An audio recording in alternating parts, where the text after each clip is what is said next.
बिस्मिल्लाहिर्रहमानिर्रहीम। अच्छा जी, क्वेश्चन आपके क्विज़ का, कैश फ्लो के क्विज़ का सवाल हम ज़रा देखने जा रहे हैं। क्वेश्चन क्या कह रहे हैं पहले पढ़ लेते हैं कि the following information has been extracted from the draft financial statements of Alpha Limited for the year ended 31 December 2015। The PPE given है, इंटेंजिबल्स गिवन है, receivables, advances, prepayments, inventories, short term investments, cash at bank, तमाम चीज़ें हो गई। अच्छा, equity liability में आपके पास शेयर कैपिटल है, शेयर प्रीमियम है, रिटेन्ड अर्निंग है, long term loan, gratuity, trade payable, accrued expenses और टैक्स पेबल है। ठीक है। अच्छा, कहीं पे भी आपको प्रॉफिट एंड लॉस स्टेटमेंट यानी पीएनएल नहीं दिया हुआ। पीएनएल नहीं दिया हुआ तो मतलब प्रॉफिट आपके पास नहीं है। नीचे सवाल में जितनी इन्फॉर्मेशन है वहाँ पे भी प्रॉफिट की कोई इन्फॉर्मेशन नहीं है। तो इसका मतलब सर, पहली चीज़ जो मुझे एविडेंट होती है वो ये कि मुझे रिटेन अर्निंग का अकाउंट बनाना पड़ेगा। क्यों? क्योंकि रिटेन अर्निंग के अकाउंट से एज अ बैलेंसिंग फिगर मैं प्रॉफिट निकालूंगा। ठीक है। आगे बढ़ते हैं कि following information is available. Depreciation has been provided on straight line basis. Estimated useful life are as under. Building की लाइफ दी हुई है आपको 20 साल, और बाकी जितने भी एसेट हैं, ऑल अदर फिक्स एसेट, इनके लिए यूजफुल लाइफ आपके पास 10 ईयर्स की है। On 1 September 2015 the company purchase new machinery costing rupees 65,000। ठीक हो गया। A portion of building costing rupees 20 million which was purchased on 1st July 2013 was sold for 20 million on 30th June 2015। ठीक है, एक asset आपने purchase किया, उसको कुछ टाइम यूज़ करके सेल कर दिया, तो मोस्ट प्रोबेबली यहाँ पे कोई गेन या लॉस एग्जिस्ट करेगा। सही हो सकता है ना भी करे। फिर उसके बाद trade receivables return of during the year amounted to rupees 5 million।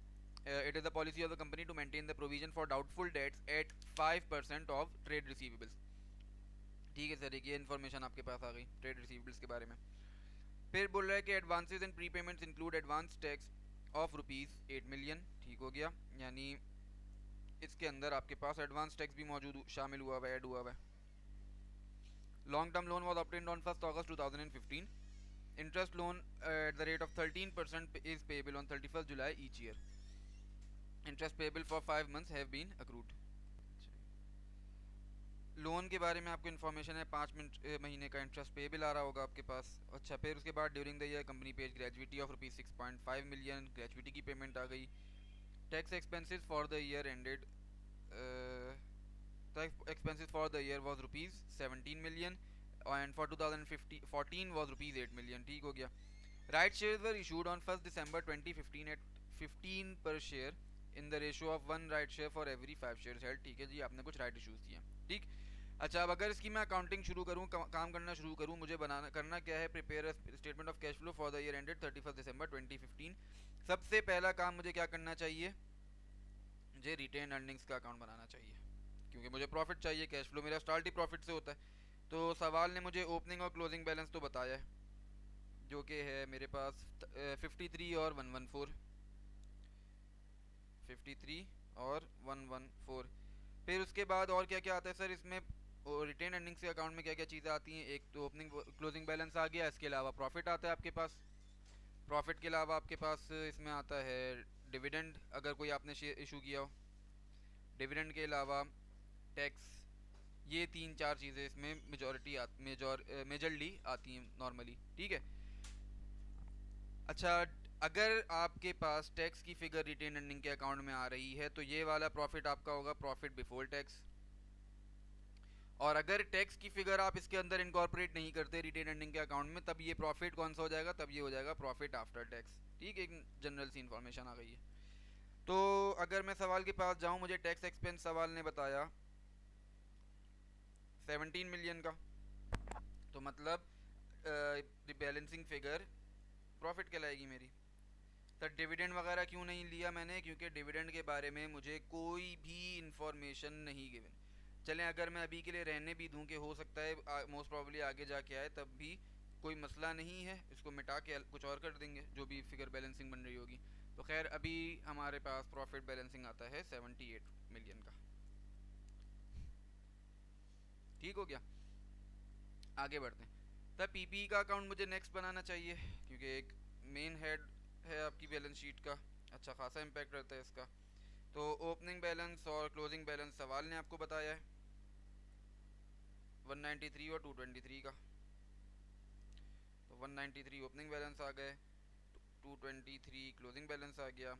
अच्छा, इसके अलावा आपने और क्या क्या काम किया? आपने किया था कि डेप्रिसिएशन चार्ज करी होगी आपने, एक आपने नई मशीनरी खरीदी है 65 मिलियन की, और एक आपने पुरानी मशीनरी बेची है 20 मिलियन की। ठीक, तो मतलब इस अकाउंट में आ रहा होगा एक एडिशन का हेड, एक डिस्पोजल का हेड, और एक डेप्रिसिएशन का हेड। सही, ये तीन चीज़ें तो आनी चाहिए कम से कम। एडिशन के पास जाऊं, सवाल ने मुझे बोला था 65 मिलियन की मैंने मशीन परचेज करी, तो मैंने सिंपली 65 मिलियन लिख दिया। अच्छा, डिस्पोजल के पास अगर मैं जाऊं तो क्या कहता है कि एक बिल्डिंग जो हमने परचेज की थी 1 जुलाई 2013 को फॉर रुपीज़ 20 मिलियन, उसको सेल किया 20 मिलियन में ही। सर 20 का परचेज किया, 20 मिलियन का ही बेचा, लेकिन 30 जून 2015 अगर मैं चेक करूं तो 1 जुलाई 2013 से 30 जून 2015 2 ईयर्स बनते हैं। सही, तो 2 साल तक मतलब मैंने इस एसेट को डेप्रिशिएट किया होगा और इसकी कैरिंग वैल्यू कम हुई होगी। तो 20 मिलियन का परचेज किया, 2 साल उसको यूज़ किया और फिर मैंने उसको बेचा, तो एविडेंटली मुझे यहाँ पे गेन नज़र आ रहा है। ठीक, करूँगा क्या मैं, 20 मिलियन का मेरा एसेट्स था, 20 ईयर्स उसकी यूज़फुल लाइफ है, मल्टीप्लाई अगर कर दूँ 2 से तो मेरे पास सारी डेप्रिसिएशन आ जाएगी जो कि 2 मिलियन बनती है। 20 मिलियन माइनस 2 मिलियन, 18 मिलियन का ये डिस्पोजल बनता है। ठीक, अच्छा फिर अगर वापस जाऊँ मैं गेन ऑन डिस्पोजल के पास, तो 20 मिलियन की मेरी सेल प्रोसीड्स हैं, 20 आ गया। कैरिंग अमाउंट मेरी 18 की है, तो इफेक्टिवली मैंने 2 मिलियन का गेन भी कमा लिया। सही, ये भी एक इन्फॉर्मेशन आ गई आपके पास अपने कैश फ्लो के लिए। अच्छा, इसके अलावा और कोई चीज़ पीपी के बारे में आपको नहीं बताई गई, तो इसका मतलब एज अ बैलेंसिंग फिगर आप अपनी डेप्रिसिएशन एक्सपेंस निकाल लोगे, जो कि बनता है 17 मिलियन का। ठीक, इसके अलावा और किस चीज़ की, किस अकाउंट की ज़रूरत है? सर मैं एक टैक्स का अकाउंट भी बना लेता हूँ।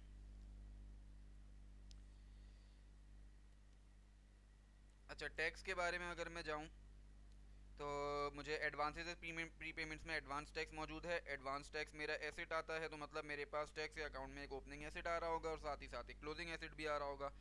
अच्छा, लाइबिलिटी साथ पे जाऊँ तो मेरे पास टैक्स पेबल है, टैक्स पेबल मेरी लिए लाइबिलिटी होती है। सही, लाइबिलिटी है तो मतलब मेरे पास उसी अकाउंट में, टैक्स के ही अकाउंट में ओपनिंग और क्लोजिंग लाइबिलिटी भी आ रही होगी।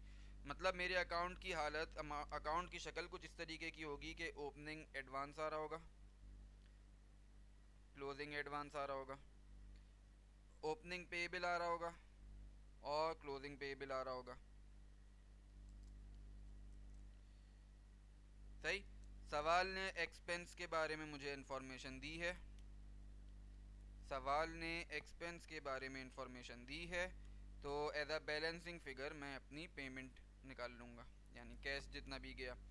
सवाल के पास जाते हैं, क्या क्या कहा उसने हमें टैक्स के बारे में, कि इंक्लूड एडवांस टैक्स ऑफ 8 और 6 मिलियन, 2014 का क्लोजिंग 6 मतलब 2015 का ओपनिंग बन गया और 2015 का क्लोजिंग भी आ गया, तो एडवांस टैक्स आपका आ गया 6 और 8 मिलियन का।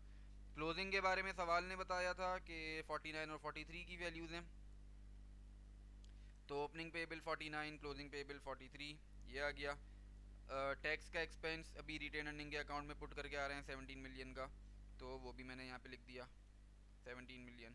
तो एज अ बैलेंसिंग फिगर मैं अपनी पेमेंट निकाल सकता हूँ जो कि बनती है 25 मिलियन की।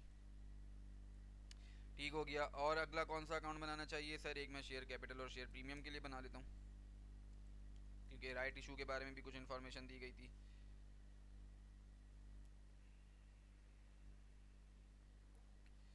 शेयर कैपिटल आ गया और शेयर प्रीमियम आ गया। सर शेयर प्रीमियम का ओपनिंग बैलेंस आपको नील गिवन है, क्लोजिंग बैलेंस 15 का है। ठीक, तो मतलब साल के शुरू में हमारे पास कोई भी शेयर प्रीमियम पे सेल नहीं हुआ था, ड्यूरिंग द ईयर हमने जो कुछ शेयर्स इशू करे वो प्रीमियम पे गए। अच्छा, सवाल ने जो मुझे अभी तक बताया है उसके हिसाब से ड्यूरिंग द ईयर हमने सिर्फ और सिर्फ एक राइट इशू किया है। ठीक, हो सकता है, हो सकता है कि इसके अलावा भी कुछ इशू मौजूद हो। तो खैर हम ओपनिंग और क्लोजिंग देखें अपना अगर, तो शेयर कैपिटल का ओपनिंग बैलेंस है आपके पास 150, क्लोजिंग है 180, 150, 180। अच्छा, अगर मैं राइट इशू निकालने जाऊं, कैसे निकालूंगा? तो टोटल शेयर कैपिटल है मेरा 150 मिलियन का, अगर मैं इसको डिवाइड करता हूँ 10 से तो मेरे पास आ जाएंगे 15 मिलियन शेयर्स। ये मेरे पास नंबर ऑफ शेयर्स हैं, ठीक, ये रुपीज़ है, ये नंबर्स हैं। 15 मिलियन शेयर्स के लिए मैंने क्या काम किया, 15 मिलियन शेयर्स मैंने हर 5 शेयर पे एक शेयर इशू किया, तो डिवाइड बाय 5 मल्टीप्लाइड बाय 1, मुझे क्या पता चलेगा, the number of shares I have issued, जो कि है 3 मिलियन रुपीज़। अच्छा, अगर इस 3 मिलियन को मैं मल्टीप्लाई करता हूँ 10 से, तो मेरे पास जो फिगर आएगी वो कहलाएगी शेयर कैपिटल, ठीक। अगर इस 3 मिलियन रुपीज़ को मैं मल्टीप्लाई करता हूँ ₹5 से, तो मेरे पास जो फिगर आएगी वो कहलाएगी मेरा शेयर प्रीमियम, ठीक। शेयर कैपिटल की फिगर मतलब इसके हिसाब से मेरी बनी 30, प्रीमियम की फिगर बनी मेरे पास 15, सही। ये सारी इन्फॉर्मेशन कहाँ से उठा के ला रहा हूँ सर, यही रहा कि right shares were issued on 1 December 2015 at ₹15 per share. 15 per share का मतलब 10 हमारा कैपिटल है और 5 हमारा प्रीमियम है, ठीक। तो अगर इस चीज़ को इनकॉर्पोरेट करूँ तो राइट इशू मेरे पास यहाँ पे आएगा 30 मिलियन का, और यहाँ पे अगर मैं जाऊँ तो मेरे पास प्रीमियम आ जाएगा, यानी राइट इशू पे ही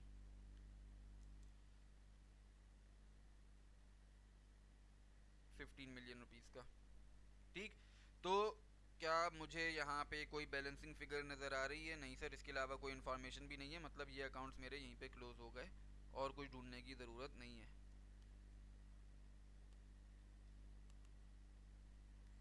ठीक। और कोई चीज़ जो मुझे यहाँ पे फाइंड करनी हो, ज़रा देखें सर। डेप्रिसिएशन का हवाला, डेप्रिसिएशन वाली एडजस्टमेंट, एडिशन वाली, डिस्पोजल वाली एडजस्टमेंट सारी हो गई। अच्छा, इसके अलावा राइट शेयर वाला हो गया, टैक्स एक्सपेंस वाला हो गया, अब क्या क्या रह गया मेरे पास, एक ट्रेड रिसीवेबल वाली कहानी। ट्रेड रिसीवेबल्स के पास अगर मैं जाऊँ,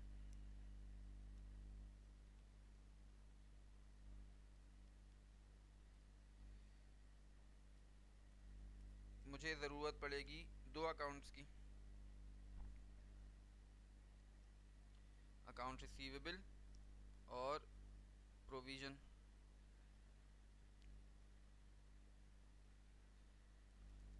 सवाल के पास अगर मैं जाता हूँ तो पहली चीज़, एक चीज़ जो काम की है वो ये है कि the company maintains the provision for doubtful debt at 5% of trade receivable. Balance sheet को अगर मैं देखूं तो बैलेंस शीट में प्रोविजन फॉर डाउटफुल डेट का कोई लाइन आइटम नहीं है।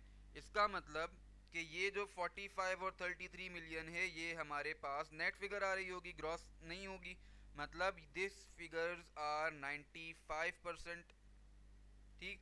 तो अगर मैं ट्रेड रिसीवेबल्स का ओपनिंग बैलेंस निकालना चाहूँ, कैसे निकालूंगा, 33 मिलियन का ओपनिंग बैलेंस, क्या कहते हैं, नेट हमारे पास बैलेंस है, इसको अगर मैं डिवाइड कर दूं 95% से, तो मेरे पास फिगर आती है 34.74 की। सिमिलरली क्लोजिंग बैलेंस के पास अगर मैं जाऊं, क्लोजिंग बैलेंस में मेरे पास फिगर आती है, गिवन कितना था, 45 मिलियन का। तो वही काम करूंगा, 45 मिलियन डिवाइडेड बाय 95%, तो मेरे पास क्लोजिंग बैलेंस की फ़िगर आती है 47.37। सर क्या मुझे किसी और चीज़ की ज़रूरत है, नहीं, क्यों, क्योंकि मैं यूज़ कर रहा हूँ इनडायरेक्ट मेथड। तो पेमेंट, सेल्स, इन सब चीज़ों से मुझे यहाँ पे कोई मतलब नहीं है, सिंपली ओपनिंग और क्लोजिंग बैलेंस को आपस में एडजस्ट करके इंक्रीज या डिक्रीज इन डेटर निकाल के मैं काम चलाऊँगा अपना। अच्छा, प्रोविजन फॉर डाउटफुल डेट के पास अगर मैं जाऊँ तो ओपनिंग बैलेंस कितना बनता है सर मेरा, यही 34.73 का 5% या इन दोनों को भी नेट कर दें तब भी आ जाएगी मेरे पास ये फिगर, जो कि बनती है 1.74 मिलियन राउंडेड ऑफ। और इसी तरीके से मेरे पास एक क्लोजिंग बैलेंस भी आ रहा होगा। क्लोजिंग बैलेंस कैसे निकलेगा, इस 47.37 को मल्टीप्लाई कर दूं 5% से, या फिर 45 माइनस 47.37, तो ये मेरे पास 2.37 की फिगर आएगी, ठीक। ये तो ओपनिंग क्लोजिंग बैलेंसेज हो गए। अकाउंट रिसीवेबल में मुझे मजीद काम करने की ज़रूरत नहीं है, हालांकि एडजस्टमेंट्स हमारे पास मौजूद हैं, लेकिन मैं सिंपली इन दोनों को भी अगर एडजस्ट करके इंक्रीज या डिक्रीज निकाल लूँ तो भी मेरा काम चल जाएगा, ठीक हो गया। खैर, प्रोविजन के पास मैं जाता हूँ, क्या करूँ इसके लिए, अब मैं क्या बोल रहा है, 5 million, it is the trade receivables return of during the year amounted to ₹5 million. Sir trade receivable जब राइट ऑफ होते हैं तो हमारी एंट्री बनती है बैड डेट राइट ऑफ और account receivable credit. Bad debt expense हमारा डेबिट होता है, अकाउंट रिसीवेबल हमारा क्रेडिट होता है। तो सर क्या प्रोविजन में इसका कोई इम्पैक्ट है? कोई इम्पैक्ट नहीं है।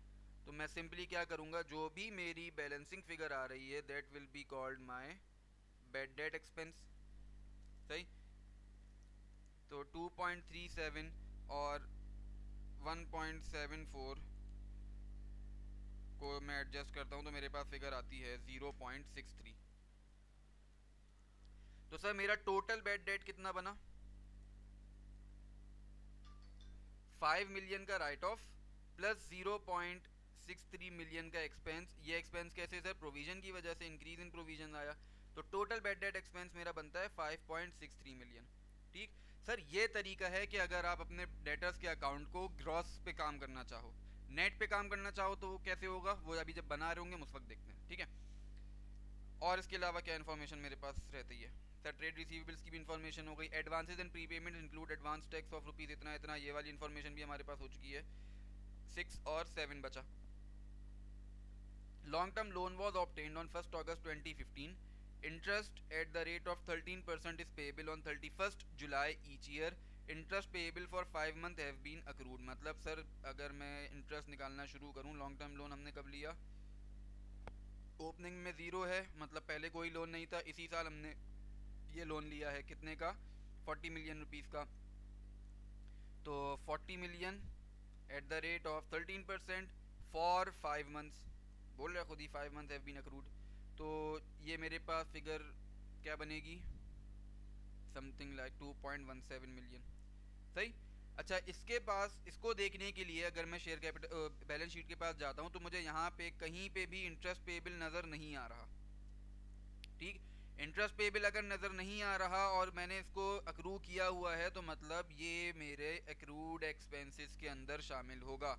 मतलब इस एक्रूड एक्सपेंसेस के क्लोजिंग बैलेंस में एक फिगर आ रही होगी 2.17 मिलियन की, that would have been in respect of interest expense. ठीक। क्लोजिंग बैलेंस में क्यों, ओपनिंग में क्यों नहीं होगी?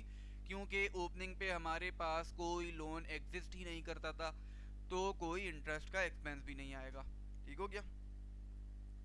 तो ये वाली इन्फॉर्मेशन भी हो गई। Last information, during the year the company paid gratuity of rupees 6.5 million to outgoing employees. एक छोटा सा ग्रेजुटी का अकाउंट भी यहीं पे एडजस्ट कर लेते हैं।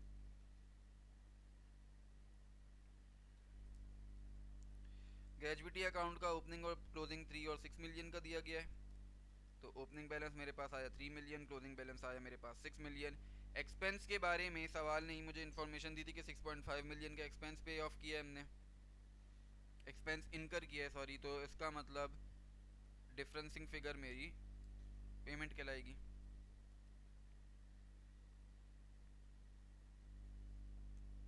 ठीक। ये पेमेंट मेरी बनती है 6.5 मिलियन की। नहीं नहीं, मुझे एक गलती हमने शायद छोटी सी कर दी है। कंपनी पेड ग्रेजुटी, मतलब मैंने पेमेंट 6.5 मिलियन की करी है, एक्सपेंस को एज अ बैलेंसिंग फिगर निकालूंगा।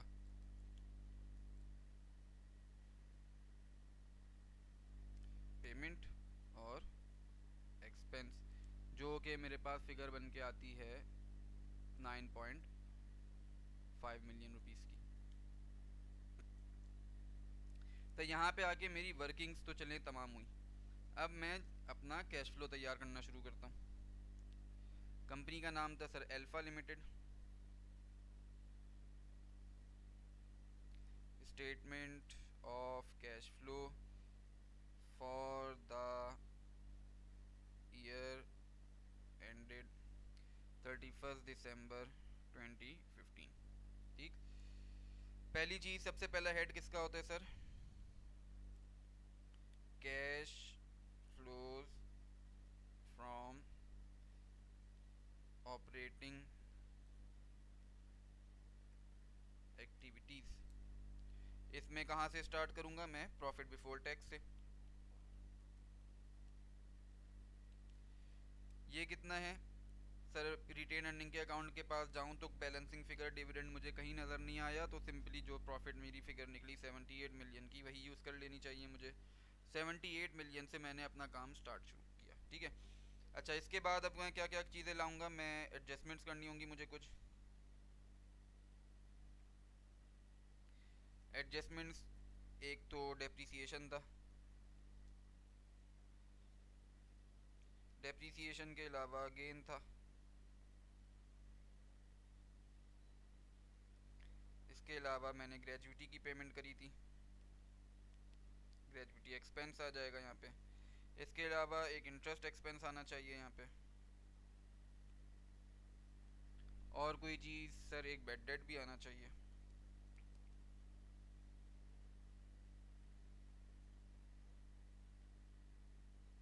ठीक, तो डेप्रिसिएशन बैलेंसिंग फिगर हमने ऊपर निकाली थी कितने की, 17 मिलियन की। तो डेप्रिसिएशन में 17 million add, gain on disposal हमने 2 मिलियन का फाइंड किया था, इनकम है लेस कर दिया। ग्रेजुइटी एक्सपेंस जो अभी हमने बैलेंसिंग फिगर निकाली वो 9.5 मिलियन की निकाली, लेस कर दिया। इंटरेस्ट एक्सपेंस जो हमने बुक किया था वो 2.17 मिलियन का किया, तो इंटरेस्ट एक्सपेंस आ गया मेरे पास 2.17, ये भी मैंने बुक कर लिया अपने पास, ऐड कराया इसको। और बेडेड एक्सपेंस मैंने इन टोटल 5.63 मिलियन का रिकॉर्ड किया, ठीक। यहाँ से अगर मैं अपनी एडजस्टमेंट्स चेक करूँ तो मेरे पास फिगर आती है 32.30 मिलियन की, सही। नेक्स्ट काम मैं क्या करूँगा, नेक्स्ट काम मैं शुरू करूँगा वर्किंग कैपिटल चेंजेस।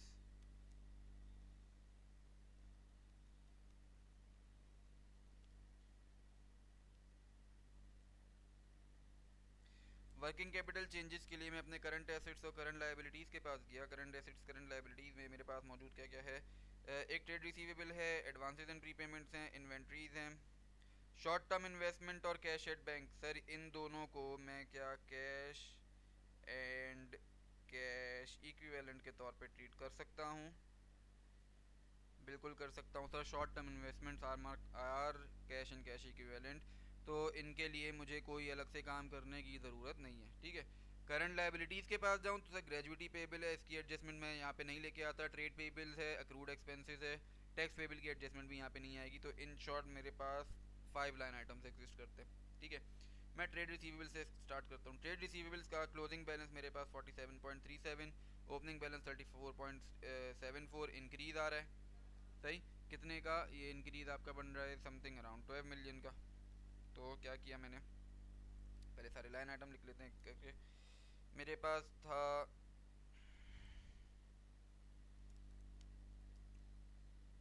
इन्वेंट्री,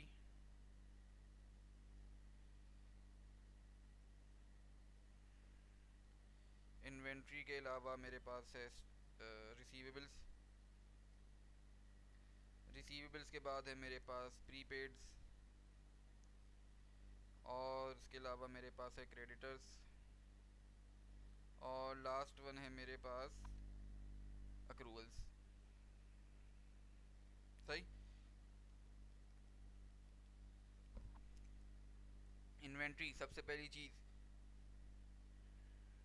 मेरा सवाल बोल रहा है कि कहूँगी इन्वेंट्री 46 मिलियन की ओपनिंग, 60 मिलियन की क्लोजिंग, इंक्रीज आ रहा है कितने का, 14 मिलियन का। तो therefore increase in inventory 14 million से, तो ये मुझे लेस करा देनी चाहिए। रिसीवेबल्स का इंक्रीज अभी कैलकुलेट किया था 12 मिलियन का, कहाँ से आ रहा है सर, 34.74 माइनस 47.37, तो मेरे पास ये 12 मिलियन का इंक्रीज आता है, इसको भी मैं लेस कर देता हूँ। फिर उसके बाद प्रीपेड्स के पास अगर मैं जाऊँ,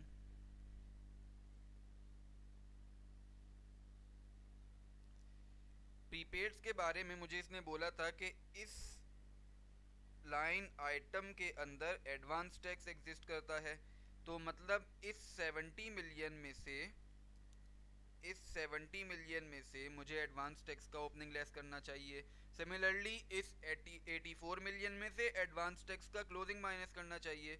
तो एडवांस टैक्स का ओपनिंग बैलेंस मेरे पास था 6 मिलियन, 70 मिलियन के टोटल आ रहे हैं, तो इसका मतलब the figure for advances and payment other than advance tax ये मेरे पास बनती है 64 मिलियन की। सिमिलरली अगर 84 को एडजस्ट करूं कितने से, 8 मिलियन से, तो मेरे पास ये फिगर बनती है 76 मिलियन। तो देयरफॉर 64 और 76 का डिफरेंस लूंगा मैं।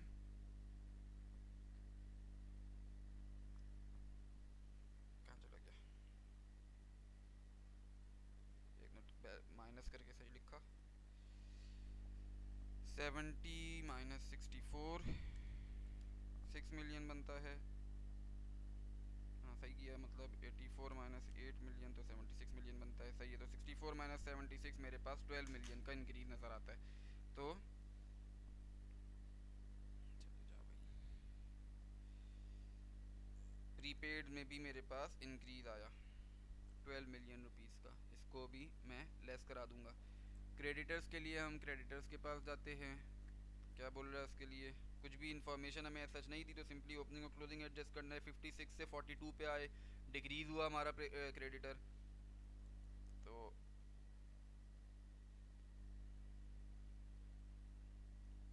डिक्रीज हमारे पास बन के आता है 14 मिलियन रुपीस का। Last one is accruals. अच्छा, अक्रूवल्स में एक चीज़ जो आपने ध्यान से देखनी है वो क्या सर, इस 60 मिलियन में ये 2.17 मिलियन एग्जिस्ट करता है। तो मुझे अगर इसका इंक्रीज या डिक्रीज निकालना है, किसका इंक्रीज या डिक्रीज, अपने अक्रूड एक्सपेंसेस का, तो मैं क्या करूँगा, इस 60 में से 2.147 लेस करूँगा, जो कि मेरे पास फिगर बनती है 60 माइनस 2.17 57.83। तो ओपनिंग बैलेंस है मेरे पास 70, क्लोजिंग बैलेंस और जो एडवांस अक्रूवल्स के लिए वो है 57.83। तो मेरे पास डिक्रीज इन प्री पेमेंट्स आता है,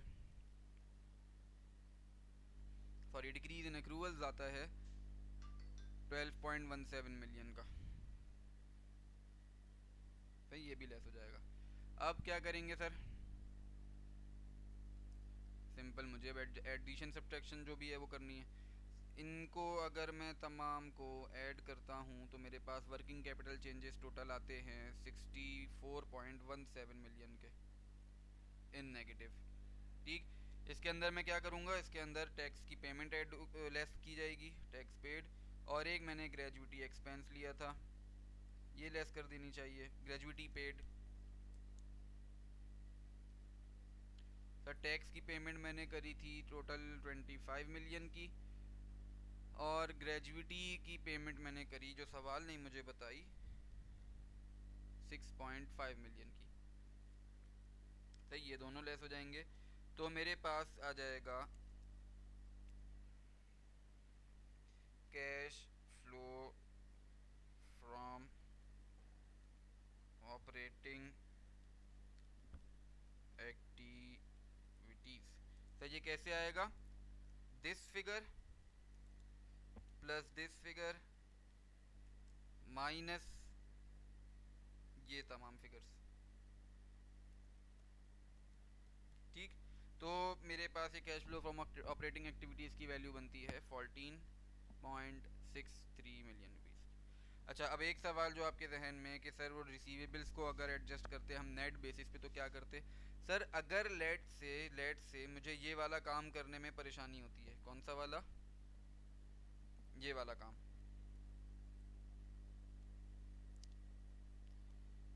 सर इसको एडजस्ट करने का तरीक़ेकार क्या है, सिंपली आपने इन्हीं बैलेंसेस से इंक्रीज और डिक्रीज शो कर देना है बस। कोई और एडजस्टमेंट ना, डेट ना बेड डेट एक्सपेंस, ना राइट ऑफ, ना प्रोविजन, ना फलाना ना डिमका, ना, सिंपली इन दोनों को एडजस्ट करना है। आपका सवाल तब भी बैलेंस होगा। अगर मैं चेक करूं तो ये बनता है 33 माइनस 45, ये फिगर मेरे पास आती है 12 मिलियन की। ठीक है, तो इसका मतलब मैं यहाँ पे अपने रिसीवेबल्स की मैं यहाँ पे शो करता 12 मिलियन का। अच्छा एक मैंने फिगर शायद गलत लिख दी। हाँ ये वाली फिगर मैंने गलत लिख दी, 17.63 मिलियन है। भाई कैलकुलेशन सही है बाकी। तो अगर मैं नेगेटिव डायरेक्टली इसको एडजस्ट कर रहा होता तो ये बनता मेरे पास 12 मिलियन। ठीक। और क्योंकि मैं ग्रॉस बेसिस पे नहीं नेट बेसिस पे काम कर रहा हूँ तो मैं इस लाइन आइटम को किसको बैड डेट एक्सपेंस वाले लाइन आइटम को एलिमिनेट कर देता अपनी बुक्स में से, मतलब इस चीज़ को मैं शो ही नहीं करता। तो सर इफेक्टिवली अगर मैं चेक करूं मेरा जो बैड डेट्स और प्रोविजन अकाउंट रिसीवेबल इनका टोटल इम्पैक्ट मैं चेक करूं 5.63 मेरे पास प्लस में है और 17.63 मेरे पास माइनस में है। तो इनका नेट इम्पैक्ट जो मेरी बुक्स में बनता है वो 12 मिलियन का बनता है इन दोनों से। ठीक है।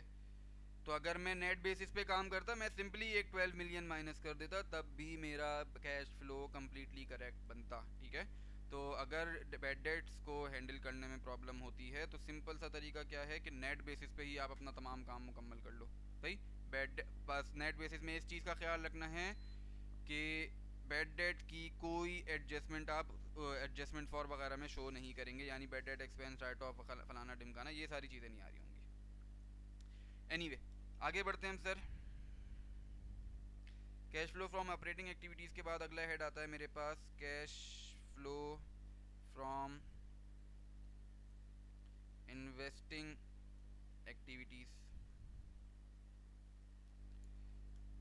सर इन्वेस्टिंग एक्टिविटीज़ में मैंने एक मशीन तो परचेज़ करी थी, तो परचेज़ ऑफ मशीन, और इसके अलावा मैंने एक शायद बिल्डिंग सेल करी थी, तो सेल ऑफ बिल्डिंग।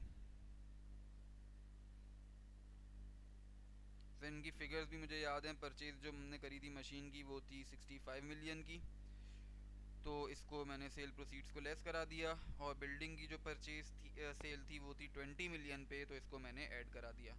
इसके अलावा और कोई चीज़ जो मुझे इन्वेस्टिंग एक्टिविटीज़ में डालनी हो, एक चीज़ जो अमूमन लोग मिस कर जाते हैं, इंटेंजिबल्स। सर 23 का क्लोजिंग है, 23 का ओपनिंग है और 68 का क्लोजिंग है। ठीक। सवाल के अंदर मुझे कहीं पे भी अमोर्टाइजेशन के बारे में कोई इन्फॉर्मेशन नहीं दी है, तो इसका मतलब मैं कैलकुलेट कैसे करूं, कोई मसला नहीं सर। मैं सिंपली नेट बेसिस पे इन दोनों को एडजस्ट करके ही निकाल लूं अपना एडिशन। 23 से 68 पे चले गए तो इसका मतलब मैंने अपने साल के दौरान कुछ इंटेंजिबल्स एक्वायर किए होंगे, तो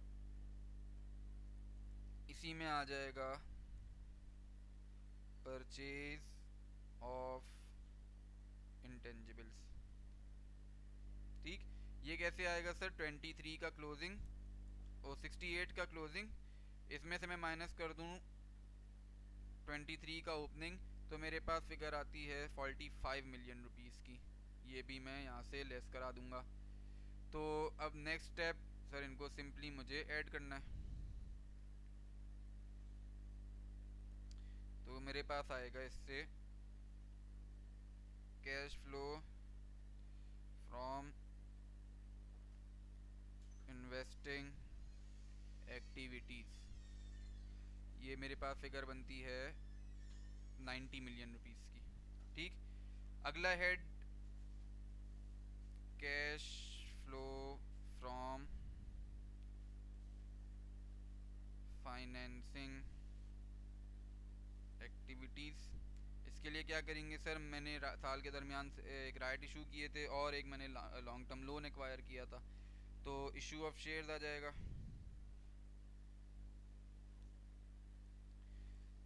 कैसे आएगा इशू ऑफ शेयर्स, 30 मिलियन का कैपिटल में गया था, 15 मिलियन का प्रीमियम में गया था, तो टोटल 45 मिलियन से मैंने शेयर्स इशू करे। और जो मैंने लॉन्ग टर्म लोन लिया है एक्विजिशन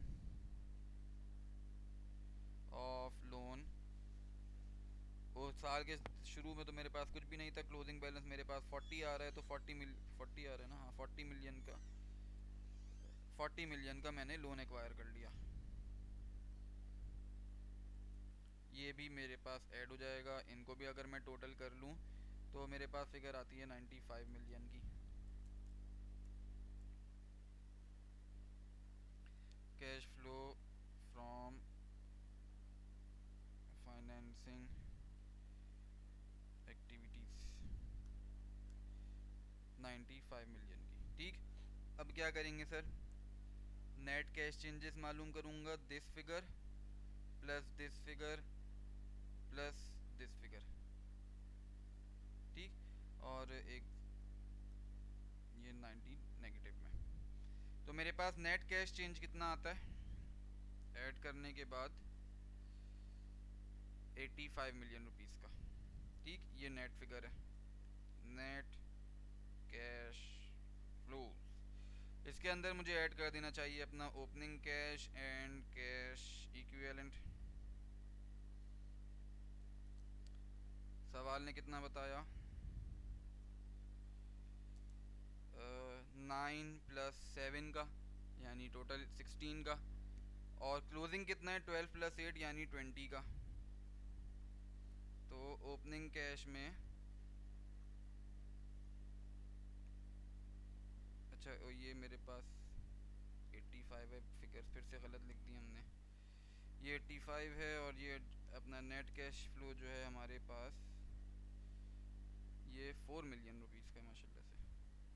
ठीक, तो opening cash and cash equivalent का बैलेंस मेरे पास 16 मिलियन का था, उसको ऐड किया तो मेरे पास 16 प्लस 4 20 मिलियन का closing cash and cash equivalent बचता है। यहाँ पे आके सर मेरा कैश फ्लो स्टेटमेंट ख़त्म होता है। सवाल भी अल्हम्दुलिल्लाह बैलेंस हो गया, 20 का ही हमारे पास क्लोजिंग बैलेंस आ रहा था सवाल में भी। उम्मीद है सर ये सवाल आपके समझ में आया होगा, आगे बढ़ते हैं।